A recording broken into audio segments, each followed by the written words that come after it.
આજની આપણી વાતનો વિષય છે unlock the master key for the new normal.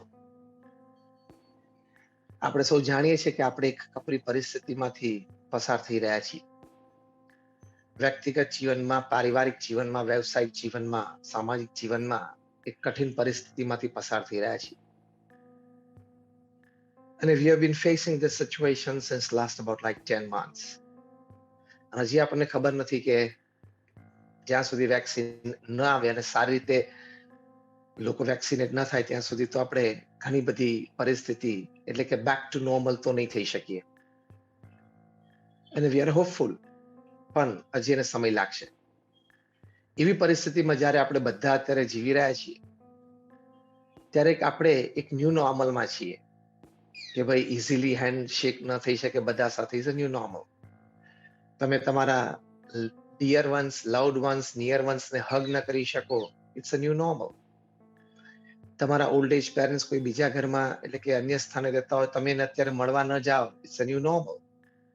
તમે એને મળવા ન જાઓ અત્યારે એ એના માટે પ્રેમ છે. અત્યારે તમે ફૂલ ઓફિસ સ્ટાફ સાથે કામ ન કરી શકો, that's a new normal.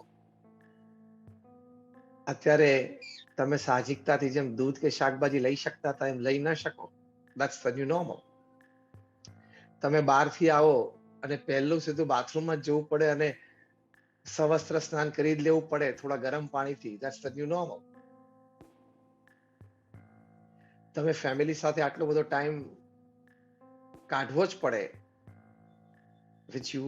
which most of us were not used to. તો ઇટ્સ ધ ન્યૂ નોર્મલ. એટલે ઘણા બધા ન્યૂ નોર્મલ્સ સેટ થયા છે. Work from home is the biggest new normal. અને ઇટ્સ ગોઈંગ ટુ કન્ટિન્યુ. ઘણી બધી કંપનીઝે કહ્યું છે કે હજી લાંબા સમય સુધી વર્ક ફ્રોમ હોમ કરશું. ગૂગલ છે, એફબી છે.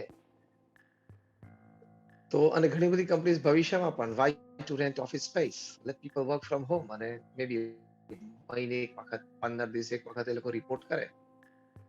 This all is the new normal now. અને in the midst of that, we have to unlock our potential. આપણે એક એવી માસ્ટર કી વિચારવાની છે કે જે આ ન્યૂ નોર્મલ સાથે આપણને સારી રીતે એડજસ્ટ કરી દે. કારણ કે faster you get accustomed to the new ecosystem, the better it is for your survival than for your growth, than for your success. એટલે કે જે આ નવી પરિસ્થિતિ નિર્માણ પામી છે એમાં જેટલા જલ્દી તમે એડજસ્ટ થઈ શકો એટલા જલ્દી તમે સર્વાઈવ થઈ શકશો, વિકાસ થશે અને સફળતા પ્રાપ્ત થશે. તો કોવિડની એક પરિસ્થિતિ છે એમાં આપણે we have to unlock a master key. અને માસ્ટર કી શું છે? માસ્ટર કી છે એ આપણી બેઝિક વિચારધારા. Sometimes you don't fight physically and win. Sometimes you just sit back, think in the right direction and win. એ પણ એક હકીકત છે. તો અત્યારનો સમય એવો છે કે you have to just sit back and think right to win the game. અને અંગ્રેજીમાં એક બહુ સરસ કહેવત છે, bigger the name, bigger the game. જેનું નામ મોટું હોય એની રમત પણ મોટી હોય. કોરોના બહુ મોટું છે એટલે એની રમત પણ બહુ મોટી છે. અત્યારની પરિસ્થિતિ જોતા, સાહજિક એક વાસ્તવિકતા જોતા અને એક્સપર્ટ્સનો અભિપ્રાય જોતા, વેક્સિન જે રીતે થર્ડ સ્ટેજ હ્યુમન ટ્રાયલ્સમાં ચાલી રહી છે બધું જોતા, કદાચ સમર ઓફ 2021, જૂન જુલાઈ 2021 પહેલા આપણે અત્યાર કરતા કોઈ વિશેષ સારી પરિસ્થિતિની અપેક્ષા ન રાખી શકાય. એટલે આપણે બધાએ કેળવવું પડશે, આપણે ટેવ સારી પાડવી પડશે. એ બધાનો આધાર આપણો વિચાર છે. Because man at the end of the day is a bundle of his own thoughts. તમે જેવું વિચારો છો આખો દિવસ એવા તમે સાંજે થઈ જાઓ, અને તમે જેવું આખી જિંદગી વિચારો એવું જીવનના અંતે થઈ જાઓ. As simple as that. You are basically your thoughts. Because thoughts results into action. Action results into destiny. And destiny is finally what you live with. એટલે આ એક વાસ્તવિકતા છે, એક પરિસ્થિતિ છે. તો એમાં માસ્ટર કી શું છે જે આપણે અનલોક કરવી છે આજે? તેમાં પ્રથમ વિચાર એ છે કે if you keep on concentrating on the hurt, you will continue to suffer. And if you start concentrating on the lessons learned, you will continue to. આ પહેલો મોટો વિચાર છે કોરોના વાયરસમાં, ન્યૂ નોર્મલમાં આપણું પોટેન્શિયલ અનલોક કરવામાં, કે તમે ક્લિયર ચોઇસ કરી લો. તમારે આખો દિવસ કોરોનાના રોદણા રોવા છે, મને આ નુકસાન થયું, મને આ તકલીફ થઈ. હા, થઈ છે, બધાને થઈ છે, એમાંથી કોઈ બાકાત નથી. સતત એની ઉપર જ ફોકસ કરીને તમારે સફરિંગ ચાલુ રાખવું છે કે ભાઈ હવે એમાંથી આપણે શું શીખ્યા, એમાંથી આપણે શું કેવી રીતે બહાર નીકળશું અને એમાં આપણે શું કંઈક કરી શકીએ છીએ, એ તરફ આપણે ફોકસ કરશું. Make a choice, but make a good choice, so you stand a good chance for a great change in your life. તો પહેલો વિચાર છે કે don't focus on the hurt. ઘા વાગ્યા છે વ્યક્તિગત, પારિવારિક કે પ્રોફેશનલ લાઈફમાં, બિઝનેસ લાઈફમાં, એની ઉપર સતત ફોકસ ના કરતા. એ તો બધી લેટન્ટ એનર્જીસ દબાઈ જશે, એટીટ્યુડ્સ નેગેટિવ થઈ જશે, રિલેશનશિપ બધા બગડવા માંડશે, તમારી હેલ્થ ઉપર પણ ઇફેક્ટ થઈ શકે છે. Everything can happen. પણ તમારે ફોકસ વધારે કરવાનું છે લેસન્સ લર્ન. તેમાં પહેલી મોટી વાત છે, where did I make a small change, or still where can I make a small change so that I fit my ecosystem better. પહેલો મોટો વિચાર કે લોકડાઉનમાં મને 8 મહિના મળ્યા, 10 મહિના મળ્યા. લોકડાઉન પછી સેમી લોકડાઉન, પછી અનલોક 1 2 3 4 5, અને હજી પણ પાર્શલ જેવું આપણે રિસ્ટ્રિક્શન્સ તો છે. ભલે લોક અનલોક શબ્દ ના આપીએ, પણ રિસ્ટ્રિક્શન્સ છે.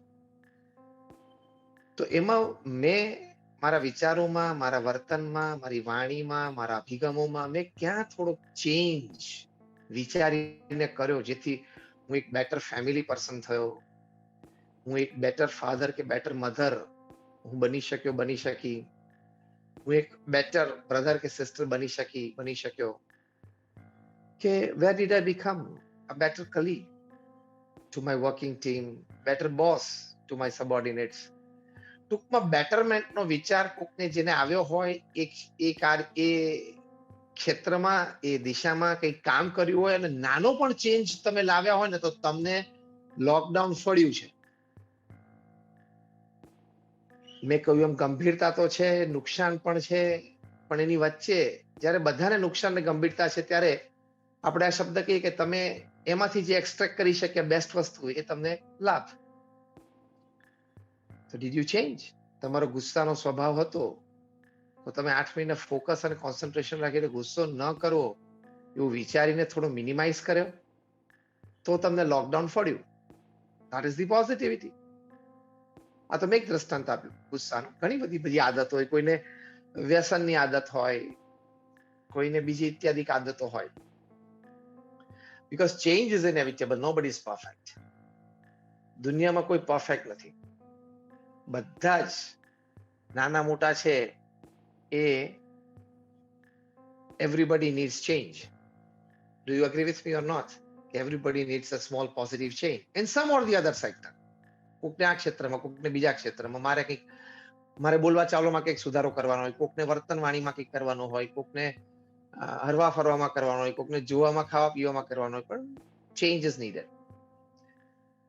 1986માં છે ને, અમારા અત્યારે ગુરુહરિ છે પરમ પૂજ્ય મહંત સ્વામી મહારાજે ત્યાં ગ્રુપ ઓફ સેન્ટ સાથે વર્લ્ડ ટૂર ઉપર પધારેલા. હેતુ એ હતો કે સ્વામિનારાયણ અક્ષરધામ ગાંધીનગર, કદાચ તમે બધાએ જોયું હશે, દિલ્હીમાં જોયું હશે, ગાંધીનગરનું નિર્માણ થતું.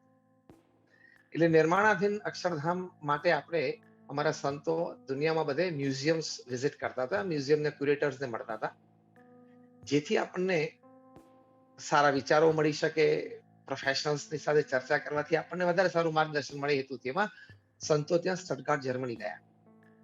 ત્યાં મર્સિડીઝ બેન્ઝનો પ્લાન્ટ છે, અને મર્સિડીઝ બેન્ઝ એક પ્રીમિયમ લક્ઝરી કાર ત્યાં બને છે, સ્ટટગાર્ટ જર્મની. તો એના જે પીઆર ગાઈડ હતા, એમને સંતોને બધે આખા મેન્યુફેક્ચરિંગ પ્લાન્ટમાં બધે ફેરવ્યા, અને ત્યાં એમણે પીઆર ગાઈડે વાત કરી કે we constantly focus on the change, અને ચેન્જ ફોર ધ બેટર. પણ એમાં પણ અમારું ફોકસ એ છે કે in case of an accident, કોઈ પણ હિસાબે માણસનું જીવન બચી જવું જોઈએ. અમે જે કંઈ ચેન્જ મર્સિડીઝમાં કરીએ છીએ ને એમાં પહેલો હેતુ તો અમારો આ જ છે. એસ્થેટિક્સ, બ્યુટી એ અમારો બીજો હેતુ છે. પહેલો હેતુ છે કે માણસ બચી જવો જોઈએ. એટલે બહુ જ સુંદર વાત કરી. એટલે એમ કરતા એમણે પીઆર ગાઈડે અમારા સંતોને બતાવ્યું કે એક લેટેસ્ટ મોડલ છે. હું 1986 ની વાત કરું છું કે જેમાં મેં એવું ઇન્ટ્રોડ્યુસ કર્યું છે in case of an accident, કારનો એક્સિડન્ટ થાય મર્સિડીઝનો, તો એક બલૂન છે પ્રોપ અપ થાય સ્ટીયરિંગ અને ડ્રાઈવરની છાતીની વચ્ચે અને કુશન તરીકે એક્ટ કરે. એટલે સ્ટીયરિંગ છે ડ્રાઈવરની છાતીમાં ઘૂસી ન જાય અને માણસ મરી ન જાય. અત્યારે તો ઘણી ગાડીઓમાં અવેલેબલ છે, પણ at that time I was like 34 years back it was a new technology. તો સંતો બહુ રાજી થયા. It was a very good one. પણ અમારા એક સંતે બહુ ઇન્ટેલિજન્ટ પ્રશ્ન પૂછ્યો. એ સંતે પૂછ્યું કે એક્સિડન્ટ એકચ્યુઅલી કોણ કરે છે? ગાડી કરે છે કે માણસ કરે છે?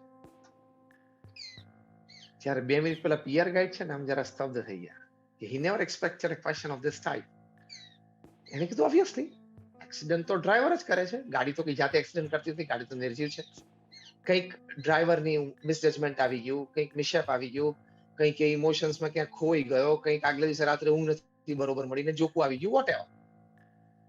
એટલે કે ડ્રાઈવર જ એક્સિડન્ટ કરે. એટલે અમારા સાથે બીજો પ્રશ્ન પૂછ્યો કે વધારે સુધારો ક્યાં કરવાનો છે, ગાડીમાં કે ડ્રાઈવરમાં?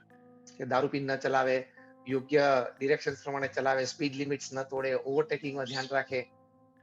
Where do you need to make more change, the driver or the car? પછી અમારા સંતો કીધું કે બેયમાં જરૂરી છે. કારમાં પણ આપણે ઇમ્પ્રુવમેન્ટ કરવાની દિન પ્રતિદિન, કારણ કે ટેકનોલોજી તો દિન પ્રતિદિન ઇમ્પ્રુવ થવી જ જોઈએ, એમાં બે મત નથી.